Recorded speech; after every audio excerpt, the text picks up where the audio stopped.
그 뉴노멀 시대의 기본소득 기본과 보편의 기준과 적용에 관한 선택에 관련한 내용을 먼저 바로 해보도록 하겠습니다. 그 시간적으로 뭐 다른 이야기 하는 것보다 들어가면서 이야기를 한번 해보겠습니다. 네. 그 첫 번째 질문입니다. 그 우리나라에 가난한 사람 없죠? 네. 그 이렇게 하면 다 제가 지금 들리는 게 없어서요. 저 중에 한 명 고개 끄덕끄덕 해주셔서 감사합니다. 가난한 사람 없습니다. 사실입니다. 그 왜냐하면 제가 주변에 물어보면 어떤 사람이 가난합니까라고 물어보면 100에 99는 뭐라고 하시냐면 그냥 돈 없는 사람이 가난하지라고 이야기하시거든요. 그러면 진짜 다 가난한 것 같죠. 왜냐하면 저도 지금 돈이 없거든요.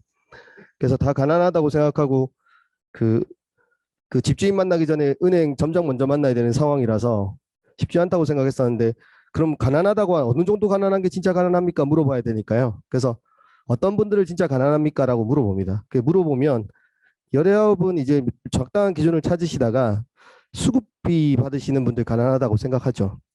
좋은 대답입니다. 그렇게 생각하면요.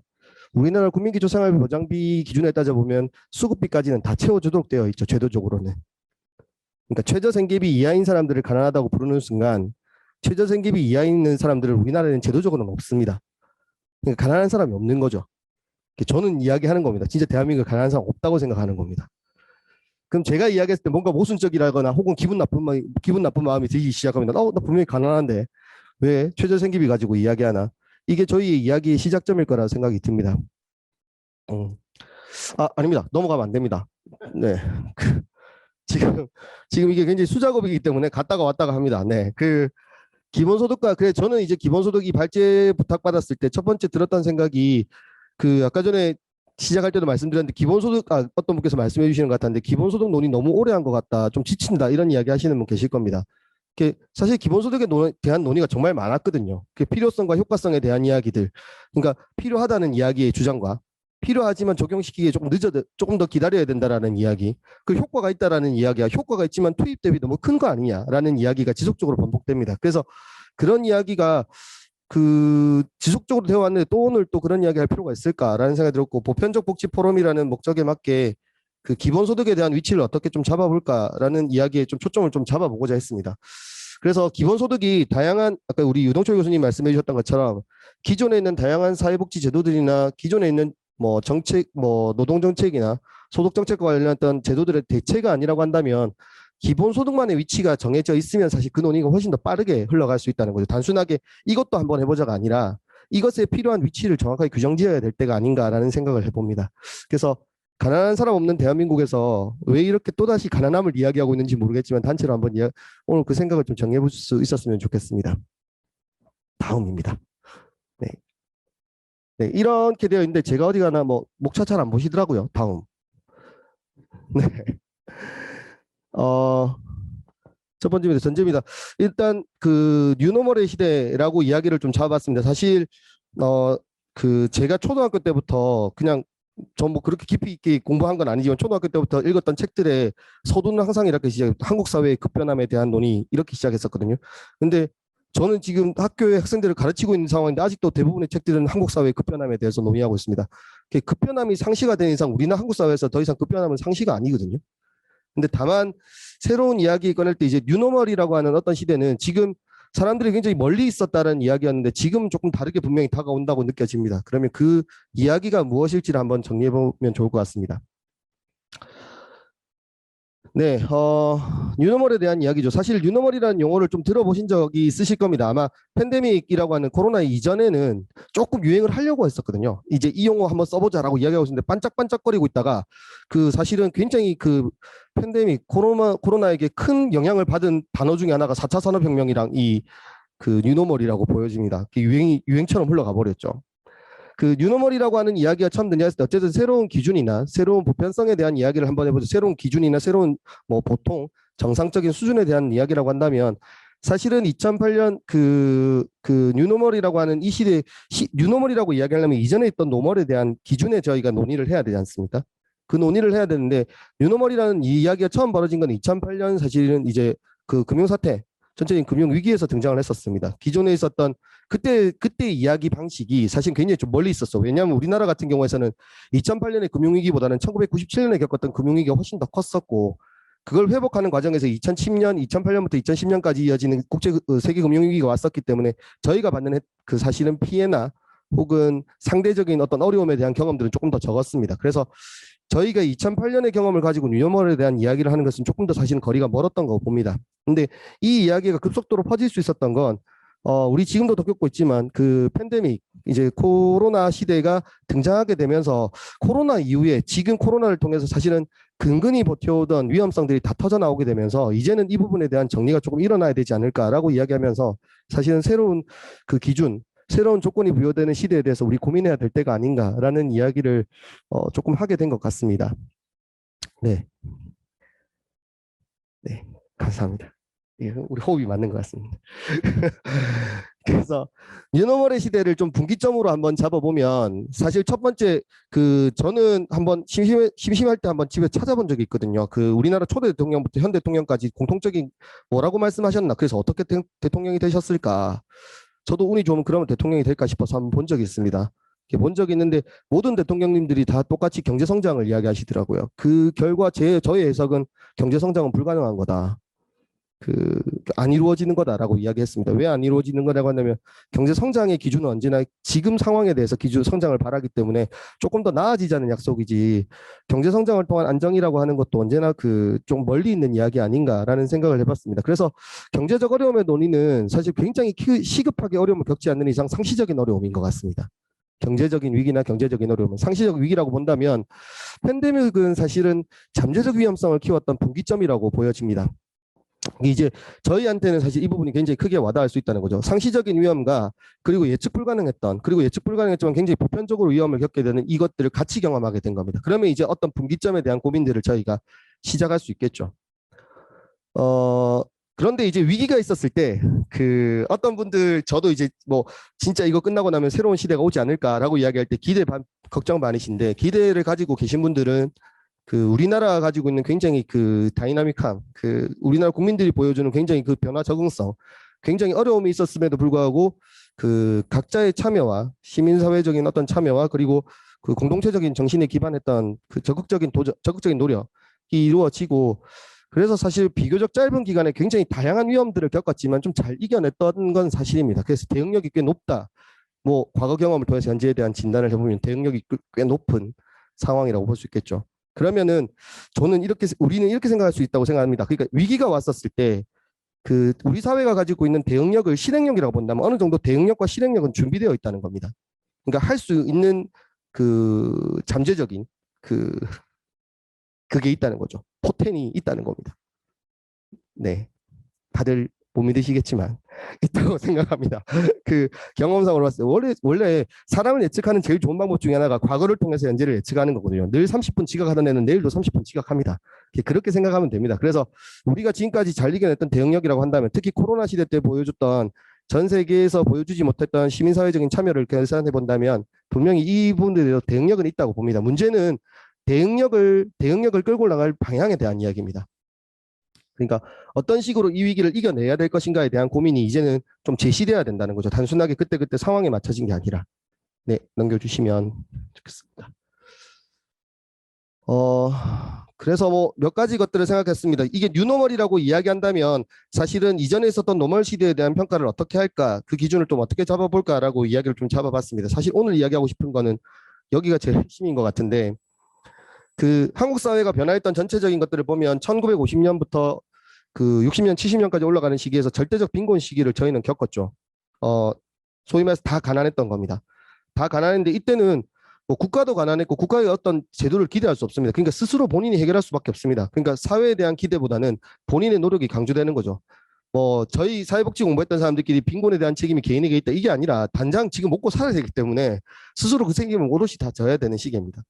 그 시기가 어느 정도 끝나고 나섰을 때 경제 성장이 이루어지기 시작하죠. 물론 이거는 국가 제도적인 선택, 그것에 대한 긍정적 판단, 부정적 판단, 여러 가지 판단이 있겠지만 개인의 선택적 차원에서, 그러니까 내가 일을 하느냐 내가 노동에 참여하느냐, 노동에 참여하지 않느냐. 무조건적인 노력에서 노동에 참여하느냐, 참여하지 않느냐에 따라서 그 자기의 삶을 결정지을 수 있는 어쨌든 선택권이 약간 주어진 시기가 이때 경험이 있습니다. 물론 그 상황에서도 지속적으로 개인에게 모든 것들이 초점이 맞춰진 건 사실이었습니다.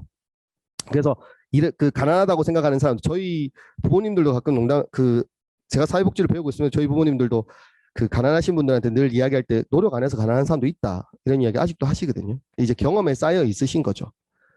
세 번째 시대가 옵니다. 그런데 그런 시대에 대한 경험을 그 IMF를 겪게 되면서 개인의 노력이 아무리 우리 다 알고 있는 상황이긴 하겠죠. 물론 이때 태어나지 않으신 분들도 지금 혹시 여기 보고 계실 수도 있습니다. 저도 뉴스를 통해서만 알고 있는 상황입니다. 그 IMF라고 네. IMF라고 하는 걸 저희가 겪게 되는데 굉장히 특이한 상황이죠. 그 이전에 너의 노력이나 개인의 어떤 모든 것들에 대한 책임이 충분하다면 사실은 본인에 대한 노후나 본인의 모든 생활이 안정적으로 흘러갈 것이라고 믿었었는데 IMF를 겪게 되면서 개인의 노력이 아무리 크다 하더라도 전체 사회 구조 내에서 그게 밀려날 수밖에 없다는 걸 확인하게 된 겁니다. 그러니까 내가 예상하지 못했던 그리고 나의 노력과 다른 나의 노력과 다른 어떤 새로운 방법들이 등장하게 된다는 거죠. 그게 이제 합의된 선택입니다. 그 합의된 사회적 노력이라고 하는데 이 부분은 제가 조금 이따 다시 한번 설명을 좀 드리겠습니다. 그래서 이제 최소한의 범위 혹은 가장 기본적인 수준, 왜냐하면 굉장히 그때 당시에 뭐 그 국민조생활보장법의 변화라든지 여러 가지 제도들의 변화가 있었지만 그 제도들의 변화도 사실은 내가 동의할 수 있는 수준 내에서 최소한에서 이제 합의가 이루어졌던 건 사실입니다. 그렇게 되면서 저희가 조금 더 다르게 보는 세계 금융위기까지 4가지 정도의 흐름, 그리고 이 상황에서 제일 크게 겪고 있는 건 지금 이제 코로나 시대라고 볼 수 있을 겁니다. 결국 그 팬데믹이 벌어졌을 때 현재 이 상황에서는 국가와 개인의 역할이 공통적으로 요구됩니다. 제가 이제 이야기하고 싶은 거는 여기서 기준점으로 봤을 때 뉴노멀의 시대를 이전과 끊을 수 있는 계기는 뭘까라고 생각해 보면 먼저 A와 B 시대 같은 경우에서는 개인의 노력과 개인의 선택으로 사실은 이 문제를 해결했던 시대라는 겁니다. 초점이 완전히 개인이죠. 그래서 물론 그리고 그렇게 될 수 있었을 때 가장 긍정적인 배경 중에 하나는 국가의 경제 성장이라고 하는 것, 그게 충분하게 개인의 선택들이 자유롭게 이루어질 수 있는 국가 경제 성장이라고 하는 상황이 같이 시대가 됐기 때문에 A, B 시대와 이후 시대를 구분 지을 수 있을 겁니다. 그런데 C 시대와 D 시대, C, D에 들어서게 되면서 개인 노력의 한계를 경험하게 되고 사회적 지원의 필요성을 어느 정도 인상하게 된 거죠. 물론 그 부분에 대해서 사회 구성원의 다수의 동의와 합의가 전제됐습니다. 그런데 이 시대에 들어오면서 그러면 이제 C라고 IMF라고 하는 위기가 있었으니까 이때 이겨냈던 경험들이 지금 어떻게 되고 있냐라고 생각을 한번 해보면 좋을 것 같습니다. 그러니까 C 시대가 우리에게 굉장히 큰 위기였다고 한다면 C 시대를 이겨냈던 그 경험을 그대로 지금 현재 혹시 이 시대를, 그러니까 저희가 이야기하는 코로나 시대, 팬데믹 시대를 이겨내려고 하고 있는 건 아니라는 겁니다. 이게 상당히 경험적으로 쌓여 있는 부분이라 지속적으로 좀 경험적으로 이게 저희 계속 모순적으로 쌓여 있다는 겁니다. 어떤 모순이냐고 한다면 IMF를 이겨냈던 가장 기본적인 상황에서는 현재 2중 3중 노동시장 구조였죠. 그러니까 기본적으로 어쨌든 지금 당장 안정적으로 정규직에 대한 이해가 있다 하더라도 지금 당장 급하니까 비정규직에 대한 합의를 했었던 겁니다. 물론 그때 당시 3자 계약 조건에 있어서는 IMF가 끝나면 모두 다시 정규직으로 전환시키는 거지만 우리나라는 그 제도로 따지면 우리나라는 아직까지도 IMF에 있는 거죠. 그러니까 개인들에게 구분짓기 시작한 겁니다. 최초 시작입니다. 사람들을 동시에 도와줬던 거나 개인의 선택이라 하더라도 A와 B 시대에 있어서는 개인의 선택이라 하더라도 이것을 동시에 지고 있었었는데 개인의 선택으로 그걸 끊을 수 있었는데 C와 D는 이제 사회 구조적으로 사람을 끊기 시작하는 겁니다. 네가 아무리 정규직으로 일하고 싶다 하더라도 아니야, 지금 그러지 못해. 그래서 비정규직으로 들어가는 게 어때? 라고 이야기하는 겁니다. 그리고 지금 현재 이런 경험들이 계속 나누고 해결하려고 하는 시도들, 그리고 문제가 생겨났던 사람들을 다루기 시작하니까 그 선택을 받지 못한 상대적인 사람들과 계속적으로 사이가 자꾸 벌어지는 구조를 만들어내게 되는 겁니다. 계속 벌어지는 거죠. 어려움이 있는 사람들을 지원해줘. 네가 비정규직으로 왔으니까 비정규직 도울게. 정규직은 내가 그만둘게. 그러니까 정규직과 비정규직은 제도 속에서 서로를 미워할 수밖에 없는 구조가 되는 겁니다. 경험적으로 자꾸 쌓입니다. 지금 그게 조금 더 쌓여서 이제는 세대 구분에 대한 이야기가 있죠. 내가 들어가고 싶은데 저 사람이 먼저 들어가 있고 그 사람은 자꾸 나한테 너도 좋은 사회야. 충분히 옛날보다 좋은 사회라고 했는데 그 사람이 비키기 전까지는 저는 들어가지 못하게 되는 겁니다. 역시 끊는 거죠. 그러니까 청년 세대에 대한 지원을 이야기하니 새로운 세대가 다시 또 문제점이 드러나게 되는 겁니다. 선택받지 못한 세대는 또 한 번 불안해지는 거죠. 나도 어려운데 왜 나한테는 도움 주지 않지? 라는 이야기입니다. 지속적으로 C부터 지내왔던 저희들의 경험은 문제가 생겨났던 세대에 대해서 선택적으로 지원하고 그 선택에 대한 지원이 다른 세대와 어떻게 선이 그어지는지에 대한 고민을 조금 안 하게 만들었습니다. 그렇게 문제가 해결되었다고 믿었기 때문이죠. 물론 그게 코로나 시대를 통해서 문제가 드러나지 않았다고 한다면 아마 이런 논의가 굉장히 더 더디게 진행됐을 겁니다. 대표적으로 아마 기본소득에 대한 처음의 경험이라고 예상하셨던, 사실은 우리가 이제는 그게 아닌가 알지만 재난기본소득을 통해서 알게 되셨을 겁니다. 재난지원금을 향한 논의가 굉장히 우리 사회에서 10년 뒤, 20년 뒤, 사실 30년 뒤까지 생각하는 굉장히 오래 걸릴 수 있었던 것 같은 논의가 사실 코로나 시대를 통해서 한 번에 해결됐죠. 그게 대표적으로 변화 기점이라고 볼 수 있다는 겁니다. 그래서 그렇다고 한다면 저희가 생각하는 새로운 뉴노멀에 대한 이야기를 꺼내자고 한다면 이 시대에 대한 기준은 뭐 그리 멀리 있는 것이 아니라 아마 세대를 끊지 않는 새로운 기준선에 대한 고민들이 있어야 된다라는 이야기일 겁니다. 한번 넘겨주시겠습니까? 네. 네, 그래서 저는 이 이야기를 하는 겁니다. 뉴노멀 시대의 대응을 위한 기준, 저희가 기본과 보편을 위한 기준이라고 이야기했을 때 이 기본에 대한 이야기는 팬데믹이라고 하는 부분이 분명히 인계점이 있습니다. 인계점을 통해서 이전에 있던 모순됐던 상황들이 어느 정도 터져 나왔다면 거기에 대해서 정확하게 이야기를 하고 진단을 해줘야죠. C 시기를 통해서 분명히 사회적 C 시대를 저희가 IMF라고 이야기하는, 제가 죄송합니다. A, B, C라고 하는 화면이 지나갔는데 A, B, C라고 하는 IMF를 기점으로 해서 여러 가지 사회적 지원을 통해서 높일 수 있는 방법이 있었지만 지금 같은 경우에서는 C 시대에서 제공했던 이 문제 해결 방식, 계층을 나누고 어려움을 특정 세대, 특정 분야에 대해서 부과시키고 혹은 그 부담을 시켰던 거를 또 다른 사회적 급부로 좀 보완해 주려고 하는, 네가 이 정도 손해봤으니까 내가 지원해 줄게라고 하는, 나누고 지원해주고 나누고 지원해주는 이런 방식들이 가지고 있는 모순점에 대해서 이제 드러난 것이 아닌가라고 볼 수 있다는 겁니다. 그렇게 따져보면 뉴노멀을 준비하는 방식, 뉴노멀이라고 하는 새로운 세대를 준비할 수 있는 우리에게 주어진 과제는 사회 통합을 전제로 해야 된다는 겁니다. 모든 사람들에게 지원할 수 있는 방식을 고민하고 출발을 해야지, 이제는 더 이상은 나누거나 나누었을 때 피해를 보는 사람들에게 또 다른 방식으로 급여를 지원하는 방식으로 또 다르게 나누는 구조를 반복시킬 수는 없는 과제가 저희에게 주어졌다고 봅니다. 네, 그래서 두 번째입니다. 뉴노멀 시대를 그럼 어떻게 저희가 생각하는 뉴노멀에 대한 기준을 저희가 잡아낼 수 있었다고 한다면, 그러면 이제 뉴노멀 시대의 기본이라고 하는 것들을 어떻게 다루어야 되는가에 대한 적용 가능성이나 적용 기준에 대한 이야기를 한번 해보도록 하겠습니다. 네, 잘 알고 계신 사항이죠. 이거 사실 이 이야기 꺼내면은 이제 사회복지 그냥 글로만 배웠네라고 이야기 듣는 주제거든요. 선별과 보편입니다. 많은 고민들 하십니다. 상대적으로 선별적 복지와 보편적 복지가 어느 것이 더 우수하냐라는 논의가 아니라 어떤 내용에 따라서 선별적 복지가 투영이 되고 어떤 내용에 따라서 보편적 복지가 지원되어야 되냐에 대한 논의가 조금 더 활성화되고 이제는 그런 부분에 대한 합의가 이루어진 건 사실이죠. 선별적 복지라고 이야기했었을 때는 상대적으로 도움이 더 필요하신 분들에 대한 지원이 분명히 추가적으로 되죠. 그리고 선별적 복지는 사실 좀 오랜 경험으로 사회적 합의도 있습니다. 그러니까 기준을 준다는 것에 어려운 사람이 더 주자고 하는 것에 대해서는 쉽게 사람들이 동의를 한다는 거죠.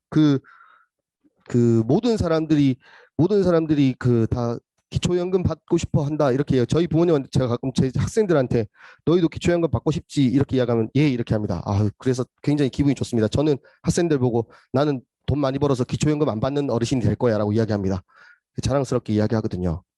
안 웃으시네요. 그래서 제가 왜 이 말씀을 드렸냐면 기준 밑에와 기준 밖에라고 하는, 우리가 시도를 해봤던 이런 상황조차 기준에 대해서 계속 논의를 하고 있다는 겁니다. 선별은 기본적으로 기준에 대한 논의를 할 수밖에 없습니다. 받을 수 있는 자와 받을 수 없는 자, 기준 안에 있는 자와 기준 밖에 있는 자, 고민을 하게 되는 거죠. 그러면 그것에 대한 대점으로 저희가 보편적 복지를 이야기하거든요. 사회 구성원의 다수가 겪을 수 있는 위험에 대해서 보편적으로 말 그대로 서비스를 제공하는 거죠. 그러면 이건 진짜 보편인가? 라고 생각을 한번 해볼 필요가 있는데, 보편적 복지가 사실 경험했던 대상이 상당히 증가하고 있고, 여기에 대한 쏠림이 특히 저희 수업 듣거나 이런 분야에서 공부하신 분들은 보편적 복지가 선별적 복지보다 조금 안 좋은 거 아니냐라는 이야기했다 거의 역적처럼 몰릴 정도로 보편적 복지에 대한 경험한 세대도 많아지고 필요성에 대한 인정도 분명히 많아져 있는 건 사실입니다. 그런데 잘 생각해 보시면 보편적 복지조차 우리에게는 사실은 어떤 분야에 대한 지원을 내고 어떤 상황에 대해서 이야기하고 어떤 세대에게 줘야 되는지에 대해서 지속적으로 선택을 강요하고 있습니다. 그러니까 보편적 복지라는 이름은 특정 세대에게 보편적으로 준다는 이야기를 하고 있지만 그것조차 누구에게 선택받지 않는 대상들과 구분을 짓는 방식이라는 겁니다. 그래서 해당 보편과 선별에 대한 논의의 핵심은 항상 누군가가 가지고 있는 어려움이다. 근데 이게 굉장히 재밌는 건 뉴노멀의 시대를 이야기하면서 많은 분들께서 모든 사람이 어렵다, 어려움의 보편화에 대해서 이야기하시거든요. 다 어렵다는 겁니다. 다 어렵다고 이야기하셨는데 보편과 선별을 이야기할 때는 누가 더 어려운지, 어떤 상황이 더 어렵고 어떤 상황을 더 선택적으로 줘야 되는지를 끊임없이 찾고 계십니다. 그래서 사회적으로 합의된 어려움이 기반이 될 수밖에 없습니다. 그러니까 그래 아이도 무상급식 줘야지 맞고요. 물론 무상급식 안 주는 대신 나는 필요하면 신발 신고 다니겠다 하시는 분도 계시지만 뭐 여러 가지 모습들이 있을 수 있습니다. 그런 모습들이 있고 누군가에게 계속적으로 과거형입니다. 그러니까 진단이 끝나야지 서비스를 줄 수 있기 때문에 보편과 선별이라고 하는 기준을 나눈 것조차 어려움이라고 하는 것이 사회적으로 합의되어야지 이제 지원이 가능하다는 겁니다. 그런데 팬데믹 시대를 이야기하면서 누구나 다 그 예측 불가능성을 이야기하시거든요. 예측 불가능성을 이야기하시죠. 코로나가 언제 올지 몰랐고 언제 올지 모른다. 그리고 새로운 코로나 이후에 또 다른 전염병이 올지 모르고 이제는 다음에 어떤 세대가 올지 모른다. 이 이야기를 다들 하십니다. 모두가 다 그 시대가 맞다고 생각합니다. 저는 그에 대한 진단을 하려고 하는 건 아닙니다. 그 시대가 온다면 그럼 예측 불가능성에 대해서는 어떻게 준비해야 되냐 이거죠. 사회적으로 합의되지 못한 어려움이 항상 존재합니다. 그리고 그것은 그런 상황이라고 한다면 이렇게 선택받지 못했던 그리고 예상하지 못하는 이 내용들은 언제나 선별일 수밖에 없는 겁니다. 그게 보편과 선별에 대한 논의가 가지고 있는 그 기본적인 조건인 겁니다. 그러면 기본에 대해서 우리는 새롭게 어떻게 이해를 할 수 있을 것인가라고 한번 보면 네. 그래서 뉴노멀 시대에 대해서 기본에 대한 이해는 이렇게 하면 어떨까라고 생각합니다. 기본은 기본적으로 기초와 다릅니다. 아까 처음에 그 유동철 교수님께서 말씀해 주셨던 것처럼 기본소득에 대한 논의가 기존 제도가 가지고 있었던 것에 대한 대체 가능성이나 기존 사회복 제도가 아니라 그 기본소득으로 모두 다 해결될 것이라는 이해는 일단 버려야 됩니다. 기본과 기초는 분명히 다릅니다. 기존 정책들은 사회적 어려움, 가장 누구나가 이제 지원해줘야 된다는 합의가 만들어진 기초적인 지원으로서의 나름의 의미가 지속적으로 유지됩니다. 그러니까 기초는 중요한 거죠. 두 번째입니다. 기본은 예상하지 못한 부분에 있어서 대처해야 됩니다. 지금 뉴노멀 시대의 기본에 대한 이야기를 저희는 하고 있는 겁니다. 그렇기 때문에 이 기본이라고 하는 것은 누구나 다 이야기하고 있는 그 예측 불가능성에서도 대비할 수 있어야 된다는 거죠. 우리가 이미 경험했던 어려움은 기존 정책들을 강화하거나 새로운 제도, 더 필요한 제도들을 역시 합의하는 방식으로 진행을 계속하면 됩니다. 또 그건 누군가의 노력이나 누군가의 그 과제로 주어져 있는 상황입니다. 지속적으로 끌고 나가면 되는 거죠. 그렇기 때문에 기본은 예상하지 못한 부분에서 대응할 수 있어야 됩니다. 세 번째입니다. 기본은 누구에게나 지원돼야 됩니다. 그 기존에 나왔던 그 자신의 기여 혹은 자산조사와 같은 형식으로 선택되는 것이 아니라 누구나 누릴 수 있어야 됩니다. 왜냐하면 저희가 가지고 있는 이 예상하지 못했던 혹은 대규모의 어떤 팬데믹과 같은 위험성이라고 하는 것은 그 안타깝게도 특정 성별이나 특정 연령이나 특정 계층에게 부여되는 것이 아니라 모두가 겪는 어려움이기 때문입니다. 그래서 이 어려움을 위한 이 기본이라고 하는 것은 모두에게 지원돼야 된다는 세 가지 기본 전제를 가집니다. 네. 네, 그래서 저희는 사실은 단순하게 대체하는 것이 아니라고 한다면 보편과 선별의 경험을 기반으로 우리가 가지고 있는 기본의 적용, 방금 앞에서 말씀드렸던 저도 사실 세 가지 가지고 있는 그 틀만 말씀을 드렸고 그 가벼운 저희들의 이야기짜리라고 생각해서 가볍게 정리한 거라 조금 더 다듬어져야 되겠지만 방금 이야기했던 이런 기준을 보편과 선별의 경험을 통해서 이제 어떻게 적용할 것인지를 이제 저희가 논의해야 되는 겁니다. 단순하게 어느 정도 수준이나 효과가 있다 없다고 했던 계속적인 반복됐던 어떤 논란을 만드는 것이 아니라 기본소득만의 위치를 이제 저희가 고민해야 되는 게 바로 이 포지션에 있다는 겁니다. 네. 그렇게 보면 요 기준을 조금 정리해봤는데 일단 기본적으로 보시면 기본의 영역은 예상하지 못했지만 누구나 겪을 수 있는 기본은 가장 베이스가 되는 영역에 현재 깔려줘야 되는 겁니다. 그리고 그것이 사실은 옛날에 있었던 그 기본적으로 요구되는 기본 재화 혹은 뭐 필수 재화에 대한 수준보다는 조금 더 다른 개념으로 이해가 될 수밖에 없습니다. 그래서 예상하지 못했지만 누구나 겪을 수 있는 위험은 기본의 영역으로 두고 두 번째 이제 그 위에 이제 기초와 보편의 영역이 선택이 되는 겁니다. 이미 경험했던 어려움 중에서 누구나 겪을 수 있는 어려움은 보편의 영역으로 한 단계를 더 올려주는 작업을 하고요. 그다음에 세 번째로 넘어가 보면 이미 경험한 어려움 중에서 특히 일부가 더 겪는 어려움. 사실 이게 우리가 선별에 대한 관점이죠. 그래서 기초 선별의 영역을 올리고 마지막으로 왼위에는 개인이 선택으로 여전히 개인의 선택을 통해 해결될 수 있는 부분도 있을 겁니다. 모두가 다 이 어려움을 통해 해결되자는 건 아니니까요. 그래서 개인의 선택으로 준비하는 위험은 선택의 영역으로 남겨둬야 될 겁니다. 물론 그 부분은 사회복지 분야뿐만 아니라 경제적인 부분이라든지 기타 뭐 노동 조건이라든지 기타 여러 가지 제도들을 통해서 더욱더 강화될 수 있을 겁니다. 그래서 기본을 준비한다고 했던 이 이야기가 계속적으로 말씀드렸지만 기존에 있는 시스템을 대체하는 것으로 이해되서는 안 됩니다. 기존 정책의 강화 그리고 새로운 정책을 개발하는 것도 지속적으로 요구될 수 있으려면 바로 이런 식의 구분을 좀 저희가 제시할 수 있지 않을까라고 생각이 듭니다. 네, 제가 사실 뭐 이런 것도 구분해보고 저런 것도 좀 여러 가지를 좀 찾아보려고 했는데 제가 정확하게 좀 자료가 제가 시간 관계상 이렇게 따지면 준비했던 분한테 욕하게 된 건데 저한테 주어진 시간이 많지 않았습니다. 스쳐갔던 몇 분 중에 계십니다. 자, 그래서 이건 저희가 그냥 짧게 저는 5년만 한번 봤습니다. 소득 5분위별 소비 지출 구성비를 2015년도 기준과 2020년도 기준으로 조금 봤었는데 가장 낮은 단계에 있는 1분위와 이제 5분위의 기준을 한번 살펴보시면 됩니다. 전체적으로 보셨을 때 보면 뭐 많은 분들께서 보시는 식음료와 비주류 음료 같은 경우에서는 똑같이 증가하는 모습을 보입니다. 사실 여기서 보면 5분위도 똑같이 같이 증가합니다. 그러니까 식음료와 기본적인 저희가 말씀드렸던 것처럼 현재 제도가 가장 기본적인 수준의 만약에 지원이 효과가 없는 거라고 한다면 그건 아니라는 겁니다. 그러니까 가장 기본적인 게 의식주라고 한다면 그 의식주에 대한 비율은 조금씩 같이 변동이 되고 있습니다. 쫓아갑니다. 문제는 어디서 등장하냐면 기타 영역인데요. 기타 영역을 조금 더 보시면 여기서 23.3%인데 저기서 20.9%가 되고 여기서 보시면 26.9%, 26%가 좀 됩니다. 기타 영역이 여기가 교통과 통신이 들어갑니다. 그러니까 통신이라고 하는 새로운 영역이 또 어떻게 부과되고 있는지도 역시 확인될 수 있다는 겁니다. 그리고 이런 기준점을 가지고 제가 한 번 더 이건 제가 주어진 시간에서 이건 가지고 한 번 더 보시면 선택될 수 있는 영역들 특히 개인이 소득 분위가 낮은 사람들의 선택의 폭이 점점 더 어려운 상황이라고 하지만 실질적으로 보면 상위 계층에 있는 사람들 역시도 그 어려움을 거의 비슷하게 등장하고 있다는 겁니다. 이거는 뭐 보편적 어려움이라고 보는 거죠. 물론 어려움이 아니라고 생각하는 세대까지 포함한다면 그건 다른 이야기겠지만 그럼 이제 밑에 제가 정리했던 걸 한번 보면요. 저희가 지금 했던 걸 한번 해보죠. 의식주라고 하는 거는 전부 부담됩니다. 가장 계층이 어려운 세대를 설명하고 있는 게 아닙니다. 가장 보통 세대라고 생각하고 저희가 이야기를 한번 해보자는 겁니다. 의식주는 전부 개인이 부담합니다. 근데 의식주에 대한 이야기는 사실은 개인이 선택되고 개인이 활동했던 경험들이 상당히 길죠. 그러니까 내가 해결해야 된다는 것에 대해서 반론을 가지진 않습니다. 물론 그것보다 조금 더 생애가 어려우신 분들에 대해서는 국가 제도가 지원되고 있기 때문에 개인의 선택 차원에서 졌지만 사실 이건 크게 문제시 여겨지지 않는 부분인 겁니다. 두 번째 고등학교 진학률이죠. 91.4%입니다. 고등학교 진학률 물론 지역마다 조금 차이가 있습니다만 기초가 아니라 광역 단위마다 차이가 있습니다만 고등학교 진학률 91.4% 고등학교 진학한 이후에 모든 책임은 가구가 다 집니다. 네, 가구가 다 집니다. 그 다음 노후 준비죠. 우리나라 노후 준비는 알고 계실 겁니다. 국민연금을 통해서 지금 주변에 많이 계실 겁니다. 국민연금 내는 거에 대한 억울함을 외치시는 분들이 요즘 많이 줄었지만 근데 다들 알고 계신 것처럼 노후 준비에서 우리에게는 국민연금에 대한 우리의 노후 소득 보장률은 40%대입니다.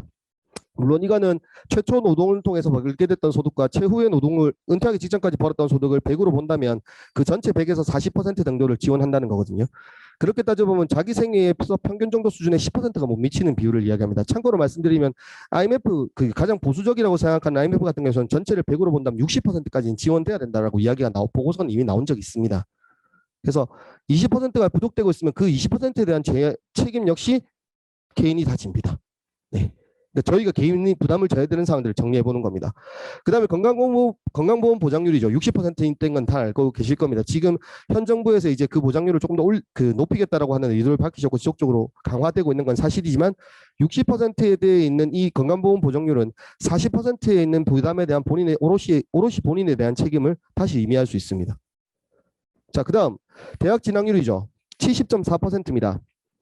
전부 부담입니다. 전부 부담입니다. 본인이 전부 부담이고요. 가끔은 우리 아이들이 그래서 그 이제 빚더미에 대해서 은퇴하고 있다는 것도 저 부담 70.4%의 아이들 중에 다수가 개인에게 그 70.4%는 거의 대부분의 학생들이 그래도 아직까지는 대학을 가고 있다라고 봐야 되는데 그 보정률에서 책임은 본인들이 져야 된다는 거예요. 대학 갔다 와야 된다라는 분위기는 있으나 그 대학을 가고 안 가고에 대한 책임은 네가 져야 되는 상황이 반복되는 거죠. 그리고 이 부분이 사실은 이 부분이 오롯이 특정 세대에게 부과되고 있는 모습을 보이는데 그건 저희들 평가라서 이후에 다시 좀 말씀을 좀 드리겠습니다. 그 다음에 기본적인 상황이라고 하는 게 있죠. 교통, 통신비, 돌봄입니다. 안 돌아가도 됩니다. 안 돌아가도 됩니다. 네, 교통, 통신비 아마 지금 이 자리에서 이 웨비나에 참석하고 계신 분들도 교통이 가능하신 분이고 통신이 가능하신 분이고 어느 정도의 안정성을 가지고 계시니까 이걸 참여하고 계실 겁니다. 그게 필수적이라고 믿으시는 거죠. 그러니까 기본적인 수준이라고 하는 게 이미 우리에게 굉장히 많이 부과된 겁니다. 이거는 네가 노력해서 좀 선택해야 되는 상황이 아니라 이제는 기본적으로 누려야 되는 상황이 너무 높이 올라와 있다는 겁니다. 근데 그 책임은 아직도 우리가 다 집니다.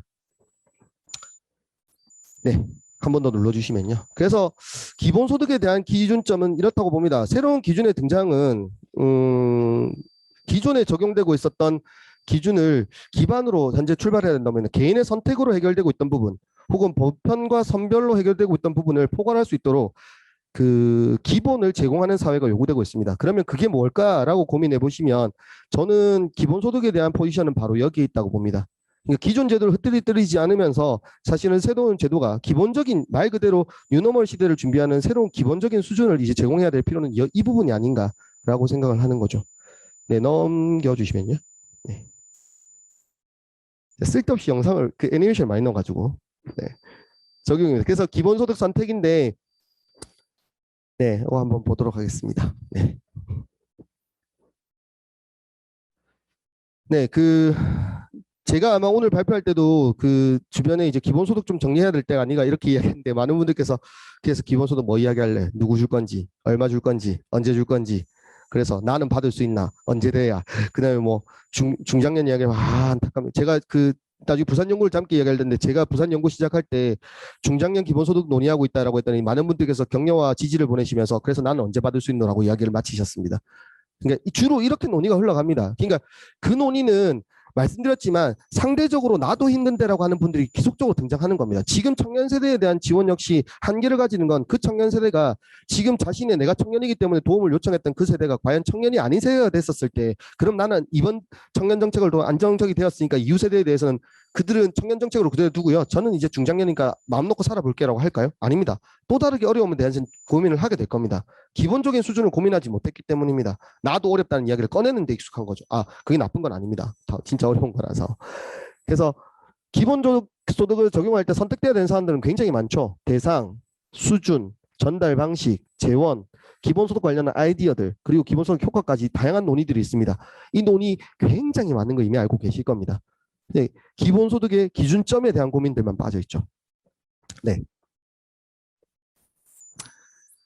네, 기본소득에 대한 논의들 몇 가지를 간단하게 정리해봤습니다. 그래서 사실은 저희가 코로나 시대 때 굉장히 전 좋게 됐던 경험 중에 하나가 외국의 성공 사례가 우리나라에 성공할 수 없고 외국이 안 하고 있는 거 우리나라가 했기 때문에 우리나라가 굉장히 기준점이 될 수 있다. 이제 새로운 시대에 대한 고민은 우리가 스스로 하는 게 좀 더 적절하지 않을까라고 하는 시도를 저도 고민하게 되는데 이전에 있었던 경험들을 한번 해보죠. 알래스카 이야기 많이 하십니다. 알래스카 이야기 하시는데 알래스카 이야기 같은 경우는 공유부에 대한 이야기였죠. 우리는 안타깝게도 석유가 나지 않습니다. 어떤 기반이 있기 때문에 선택을 하자는 이야기를 하기에는 우리가 가진 게 너무 없다는 겁니다. 그러니까 이거는 선택의 차원에 있는 겁니다. 두 번째죠.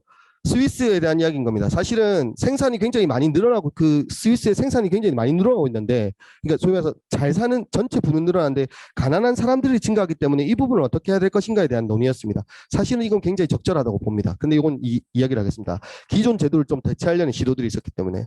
그다음에 핀란드죠. 참여와 고용을 촉진하고 사실 복잡했던 사회보장급여를 좀 단순화시키자는 시도였죠. 그래서 유럽 사회 내에서 특히 복지국가들 사이에서 굉장히 핀란드의 시도들에 대해서 관심이 많았을 겁니다. 기존 제도를 대체하려는 시도였기 때문입니다. 그러니까 어떻게 됩니까? 자연스럽게 반감을 사죠.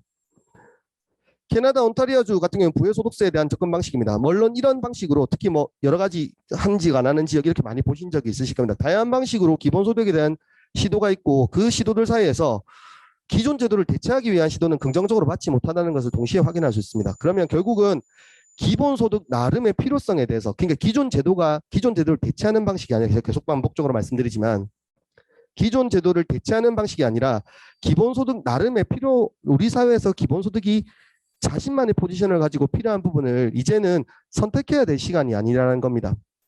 그리고 그럼 이야기해 봤을 때, 지금 이야기하면 기본소득 도입에서 여러 사례를 방에서 기본소득 도입에서 대상과 수준에 대한 사회적 합의는 사실은 굉장히 많은 그 근거를 가지고 이 사람에게 보편적으로 줘야 됩니다. 혹은 이 대상에게 줘야 됩니다라고 하는 것이 아니라 정책적이거나 혹은 어떤 그 사회적 그 시민사회가 포함된 어떤 정책적 영역으로 특정 대상을 선택한 이후에 그 이유를 찾아가는 방식이 더 많이 사용됐다는 겁니다. 효과성 있는 방식은 오히려 선택이 먼저 선택 후 동의라는 과정을 만들어낼 수 있다는 거죠. 물론 이게 약간 그 고압적으로 보이긴 합니다만. 그래서 같은 관점에서 본다면 뉴노멀을 준비하는 시점에서 뉴노멀이라고 하는 것들이 우리에게 주어진 과제라고 생각하는 이 시점은 사실은 새로운 기준에 대한 이야기를 할 때 있어서 굉장히 적절한 논의가 아닌가라는 생각을 하는 겁니다. 선택을 하기 위해 적절한 시간이라는 거죠. 네.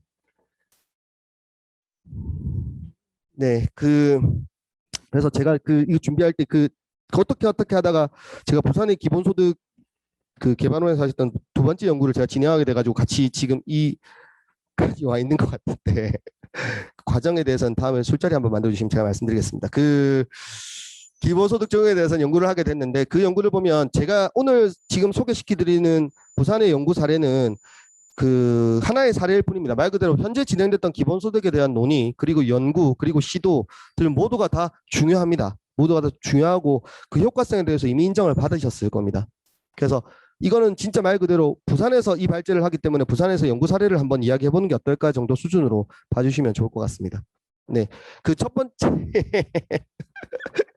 네, 죄송합니다. 우리 다시 앞으로 다시 앞으로 부산에서 논의할 때 저희에게 주어진 조건은 마찬가지입니다. 사실 기초지자체에서 이것을 그 광역이라고 하지만 기초지자체가 아닙니다. 광역 단위에서 논의할 때는 그 예산이라는 부분과 그리고 사회적 동의가 얼마만큼 만들어져 있는가가 좀 고려될 수밖에 없습니다. 그래서 한정적으로 선택됐었고, 그래서 저희가 고려했던 첫 번째 선택은 청년이냐 중장년이냐에 대한 논의였고요. 사실 이게 오늘 제가 말씀드리고 싶었던 이야기와는 약간 차이가 있습니다. 이거는 부산에서 광역 차원에서 했던 시도들이기 때문에 가진 한계라고 좀 이해해 주시기 바랍니다. 그래서 대상으로서 청년과 중장년이 가지고 있는 선택을 했었고요. 그리고 두 번째는 이제 지원 방식이나 지원 내용에 대한 것들을 선택해보자라고 하는 시도들을 정리했었습니다. 보시면 네, 다음 봐주시면 네, 저희 부산에서 저희가 연구할 때는 첫 번째 선택으로는 중장년에 대한 선택을 했었습니다. 이거는 제가 아까 앞에서 말씀드렸던 기존 제도의 대체성 때문에 고려를 했던 겁니다. 그러니까 기존 제도를 통해서 서비스를 받거나 지원 대상에 포함이 영역이 되고 있다면 제도적 지원에서 가장 소외되어 있는 대층을 좀 찾아보려고 했던 시도였기 때문에 중장년을 선택한 게 있고요.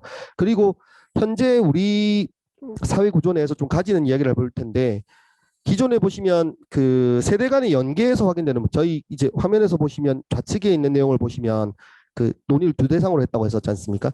청년과 중장년을 대상으로 했었는데 청년들이 가지고 있는 어려움도 상대적으로 분명히 중요합니다만, 첫 번째는 청년들이 가지고 있는 이 개인들의 어려움이 사실 그 부모 세대인 중장년에게 오롯이 부과되고 있는 상황이라는 겁니다. 그러니까 부과가 되고 그들의 부담이 더 커지고 있는 상황이었다는 거죠. 그래서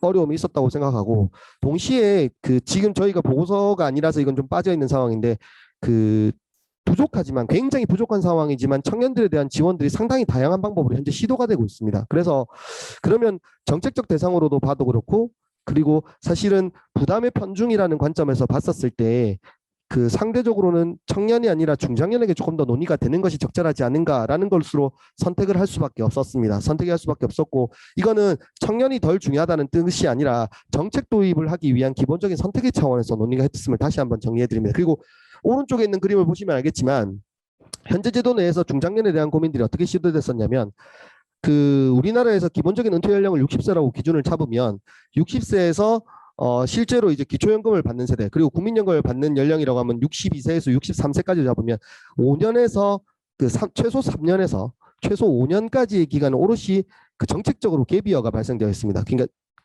연령대가 비어 있는 겁니다. 정책적 지원 대상에서. 그런데 이거를 나름 완화시킬 수 있는 방법이 뭐냐면 60세부터 저 밑에 적어놨었는데 노인 일자리 사업에 참여가 가능하거든요. 제한적으로. 그러니까 요 틈을 가지고 이야기하면 60세까지도 약간 그 이거 지금 우기고 있는 겁니다. 이거 하면서 혹시 영상 보시면 고개 끄덕끄덕 하시면 안 됩니다. 60세까지는 어쨌든 정책적으로 고려가 될 수 있다는 겁니다. 근데 문제는 뭐냐면 우리나라에서 그 2010 제가 지금 정확하지는 않습니다. 좀 나중에 보고서 보고 다시 한번 정리해 드릴 텐데 2019년도였던 걸로 기억이 납니다. 보고서로 보면 우리나라 가장 오랜 기간 다녔던 최초의 은퇴 연령, 그러니까 가장 오랜 기간 다녔던 그 직장을 그만둔 연령이 몇 살입니까라고 조사했었을 때 우리나라 평균 연령이 49.5세로 나옵니다. 그러니까 실제로는 50세 은퇴 연령이라고 본다면 물론 그 이후에 다른 노동 활동에 참여하는 경우가 있겠지만 그 50세라고 본다면 50세에서 60세까지 넘어갈 때 10년 정도야 오롯이 본인이 다 책임을 져야 되는 상황일 겁니다. 그리고 이렇게 제도가 됐음에도 불구하고 드러나지 않을 수 있었던 절대적인 그 근거는 우리 사회에서 중장년들은 일하고 있을 것이라는 절대적인 믿음이었죠. 그러니까 중장년들은 일하고 있을 거야, 버티고 있을 거야 라는 생각으로 그 갭이어에 대해서 의도적으로 무시했던 거라고 봅니다. 그래서 부산에서는 정책적 소외 현상이 상대적으로 좀 크게 확인되는, 그리고 그 소외 현상이 있음에도 불구하고 상대적으로 더 부양부담 높이 가지고 있는 중장년을 선택했었던 겁니다. 그거를 선택을 한번 말씀드렸고, 두 번째는 다음입니다. 네, 두 번째는 이제 그 지원 방법에 대한 이야기였습니다. 그 부산이 그렇게 그 작은 도시는 아닌데 돈이 많이 없다는 건 저는 이 연구하면서 알게 된 건데, 그 일단 저희는 지원 방법 세 가지 안을 이야기했었습니다. 세 가지 관련해서 그 연구 관련했던 현실적인 조건이 있기 때문에 기본소득 적용을 완전한 의미의 기본소득을 좀 적용하는 것은 없었습니다. 그 이 연구하면서 사실 그 기본소득은 중앙정부 차원에서 획기적인 변화가 있지, 그러니까 지역에서 이것이 가능하도록 하기에는 획기적인 뭐 조세개혁이라든지 기타 어떤 방법이 있지 않은 이상 이 책임은 중앙정부 차원에서 이루어져야 되지 않는가라는 생각을 저도 하긴 했었는데, 결국 그 지역화폐 현실적인 고려 가능한 수준에서 좀 다양한 방법으로 혼용 가능하다는 것을 전제했습니다. 뭐 예를 들어 지역화폐를 포함한 다양한 방법들이 사용될 수 있고 동시에 경제적 효과도 좀 높일 수 있는 방법들이 있습니다. 그리고 그래서 저희가 고민했던 거는 연 100만 원 수준 그리고 연 240만 원 수준으로 두 가지를 가지고 예산과 적용 모형까지 검색을 했었고요. 동시에 거기에 따라서 세수 변화나 인구 변화가 어떻게 될 것인지까지 같이 포함을 했었습니다. 그래서 제안했던 모형은 크게 세 가지였습니다. 첫 번째 1화는 완전형입니다. 55세부터 59세까지 5개의 연령층에게 모든 대상에게 지원하는 방식이었습니다. 무조건 지원이고요. 연 100만 원과 연 240만 원, 그리고 사용처는 제한이 없습니다. 일반적 이것 완전형이라고 불렀던 거는 지원 방식 역시도 그 일반 법정화폐로 지원되는 방식이라 그 사용처나 기타 제한에서 아무것도 제한 없이 사용을 하자는 의미였고, 이하는 정책 수당형이었습니다. 정책 수당형이라고 하는 것은 이제 정책적 결정에 따라서 그 대상을 좀 선정해서 그때 연령만 딱 주는 거 어떨까라고 이야기했고, 저희가 제안했던 이야기는 49세와 59세 이제 그 연령대가 달라질 때쯤 이것을 주는 건 어떨까라고 이야기했고, 역시 기준에 따라서 있으면, 다만 이제 정책 수당형이라는 표현을 썼던 거는 그 사용처에 제한이 있다는 겁니다. 그 그 저희가 이야기했던 지역화폐와 같은 방식으로 사용처에 대한 제한을 조금 더 했었고, 그걸 하기 위한 여러 가지 과정들에 대해서 이야기를 했었고요.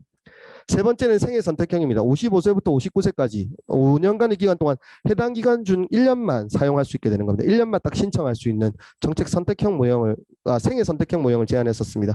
필요한 기간에 신청을 하고 물론 신청하지 않은 분들에 한해서는 59세 때 무조건적으로 지급되는 방식을 이야기했습니다. 연 100만 원과 연 240만 원이었죠.